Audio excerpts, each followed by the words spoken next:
আমার বাচ্চাদের প্রথম বাস ভ্রমণ, এ জার্নি বাই বাস।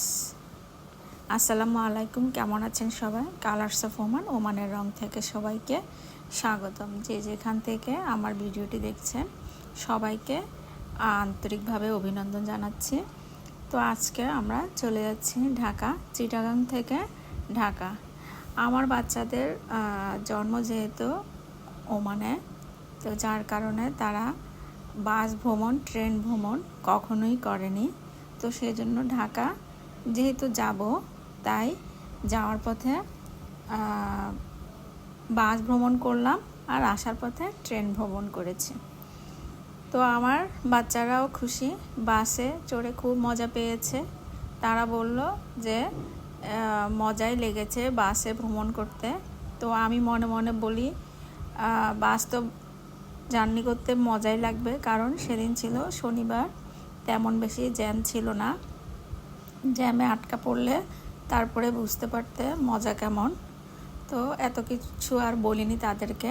তারা আমাদের দেশ সম্পর্কে সবসময় পজিটিভ চিন্তা থাকাই ভালো, কারণ আমরা যদি তাদেরকে নেগেটিভ কোনো কিছু বলি তাদের মাথায় দ্রুত চলে যাবে। তো যার কারণে যেটা পজিটিভ সেটাই সবসময় বলার চেষ্টা করি, যাতে দেশের প্রতি মায়া, মমতা, শ্রদ্ধা, ভালোবাসা সব কিছুই থাকে। তো আমরা চলে যাচ্ছি ঢাকা শহরে। তো যাওয়ার পথে এটা সম্ভবত কুমিল্লা পার হওয়ার পরের সিনারি, খুবই সুন্দর লাগছিল। দুপাশে আমি দেখছিলাম, ঘুমাইছিও কিছুক্ষণ, আবার জেগে জেগে বাইরের অবস্থাও দেখলাম। সব কিছু মিলে দেখলাম সেটা হলো আমাদের দেশের আসলে অনেক বেশি উন্নয়ন হয়েছে। যারা দেশের বাইরে থাকে তারাই আসলে বলতে পারবে, আর যারা দেশের মধ্যে থাকে তারা তো সবসময় ব্যস্ততার মাঝে উন্নয়নগুলো দেখে না। এই যে কি সুন্দর নদী, ব্রিজের উপর দিয়ে আমরা যাচ্ছি। তো যেটা বললাম যে আমাদের দেশে আমরা যখন থাকি তখন হয়তো আমরা উন্নয়নটা খেয়াল করি না, কিন্তু দেশের বাইরে থাকার কারণে অনেক দিন পরে যখন দেশে যাওয়া হয় তখন চারিদিকের উন্নয়নগুলো চোখে পড়ে, তখন সরকারকে ধন্যবাদ দিতে মন চায়। চারিদিকে সবুজ ছিল, খুবই সুন্দর লাগছিল। ঢাকা চিটাগাং রোডটা আসলেই এরকম, মানে চারিদিকে সবুজ আর সবুজ। বিশেষ করে আমাদের চিটাগাং ঢোকার পথে তো পশ্চিমে সাগর আর পূর্বে পাহাড় দেখা যায়, তবে এখানে কুমিল্লার পরে অবশ্য সে অবস্থা দেখা যায়নি। আর এটা সম্ভবত মেঘনা নদী।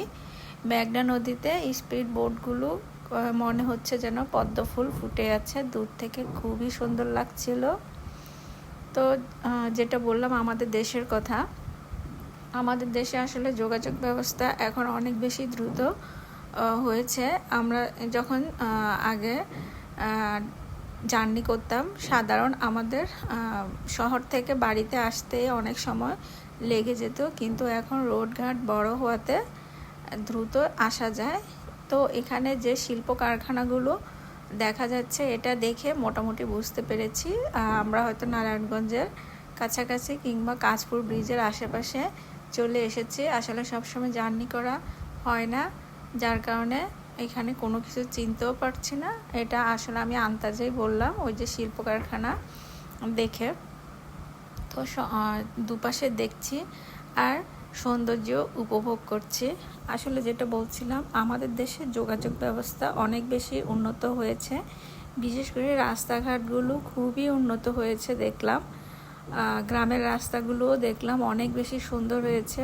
এগুলো আগে বার যখন এসেছিলাম তখন ভাঙাচোরা দেখেছিলাম, কিন্তু এবার দেখলাম সুন্দর মতোই সবগুলো সংস্কার করা হয়েছে। আর এখানে ধোঁয়া উঠছে, কালো ধোঁয়া, ধোঁয়া দেখেই বুঝতে পারলাম ঢাকা শহরের দিকে আমরা চলে এসেছি, কালো ধোঁয়ার নগরী। আর যেহেতু শনিবার ছিল সেজন্য জ্যাম একটু কমই ছিল, কিন্তু তারপরও ঢাকা যখন ঢুকবো তখনই কিন্তু হালকা জ্যামে পড়েছিলাম, কিন্তু তারপরও সবুজ গাছপালা দেখে খুবই সুন্দর লাগছিল।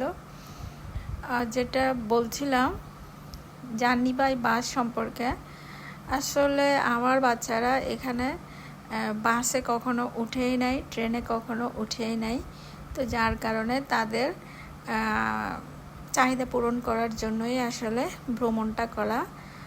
তো এই যে আমরা এখন ঢাকা শহরে চলে এসেছি, হালকা জ্যাম শুরু হয়েছে। তো আমার বাচ্চারা জিজ্ঞাসা করতেছে জ্যাম কেন হলো।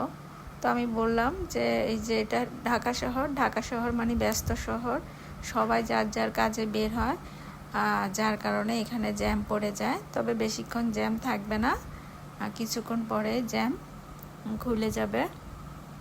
আর এবারে ঢাকা শহরে যেটা দেখলাম, ফ্লাইওভার থাকার কারণে জ্যাম অনেকটা কমেছে, কিন্তু তারপরও আমার কাছে যেটা মনে হলো অফিস টাইমে অনেক বেশি জ্যাম হয়, যার কারণে নির্দিষ্ট টাইমে বাসায় ফিরতে অনেক বেশি কষ্ট হয়। আসলে আমাদের দেশে জনসংখ্যা অনেক বেশি, যার কারণে এই সমস্যাগুলো হয়।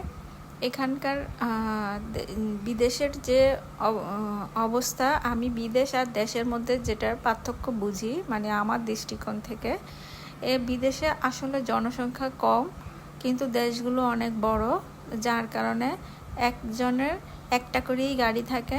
তো যে যার গাড়িতে করে নির্দিষ্ট টাইমে যায়, যখন যেটা দরকার হয় সেটা নিয়ে আসে। কিন্তু আমাদের দেশটা অনেক বেশি ছোট, এই ছোট্ট শহরে 20 কোটি মানুষের বসবাস।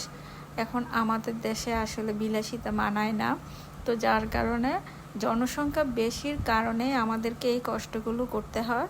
তবে ইনশাল্লাহ কোনো এক সময় আমাদের দেশও অনেক বেশি এগিয়ে যাবে, এখনও অনেক বেশি এগিয়ে আছে আমার দেখা মতে মনে হচ্ছে। ছোটোবেলায় আমরা দেখেছি একরকম, এখন যত বয়স হচ্ছে তখন আগের সাথে এখনের মিলিয়ে দেখি অনেক বেশি উন্নয়ন হয়েছে। আর এই যে উঁচু উঁচু বিল্ডিং দেখে বোঝা যাচ্ছে আমরা ঢাকার মধ্যে চলে এসেছি, খুবই কাছাকাছি। ফ্লাইওভারগুলো দেখতে খুবই সুন্দর লাগছে। এটা আসলে রেকর্ড করার অর্থ এটাই, এটা স্মৃতির পাতায় রয়ে যাবে, এটা থাকবে যতদিন ইউটিউব থাকে ততদিন এই ভিডিও থাকবে, যার কারণে ভিডিও করা। আর এই যে মনে হচ্ছে হাত দিয়ে বিল্ডিংগুলো ধরা যাবে, এত কাছে চলে এসেছে রাস্তার থেকে, এত কাছে, মানে মনে হচ্ছে জানলা দিয়ে হাত দিলে বিল্ডিংগুলো ধরতে পারা যাবে। সব কিছু মিলিয়ে বাস ভ্রমণটা অনেক বেশি সুন্দর ছিল, নিরিবিলি, ছুটির দিন হওয়াতে অত বেশি ঝামেলার মধ্যে পড়তে হয়নি। তো সবাই ভালো থাকবেন, সুস্থ থাকবেন। কালার্স অফ ওমান, ওমানের রঙের সাথেই থাকবেন। যে যেখান থেকে আমার ভিডিওটি দেখছেন, যদি ভালো লেগে থাকে অবশ্যই সাবস্ক্রাইব করবেন, আমার পাশে থাকবেন। ভুল ত্রুটি হলে ক্ষমা সুন্দর দৃষ্টিতে দেখবেন। আমি আসলে ভালো করে অত সুন্দর করে ভিডিও করতে পারি না, আমি আমার মতো করেই ভিডিও করি এবং সেটাই ইউটিউবে ছেড়ে দেই যাতে সবাই দেখে। এই যে আকাশ ছোঁয়া বিল্ডিং, মনে হচ্ছে নিউ ইয়র্ক শহরেই চলে এসেছি।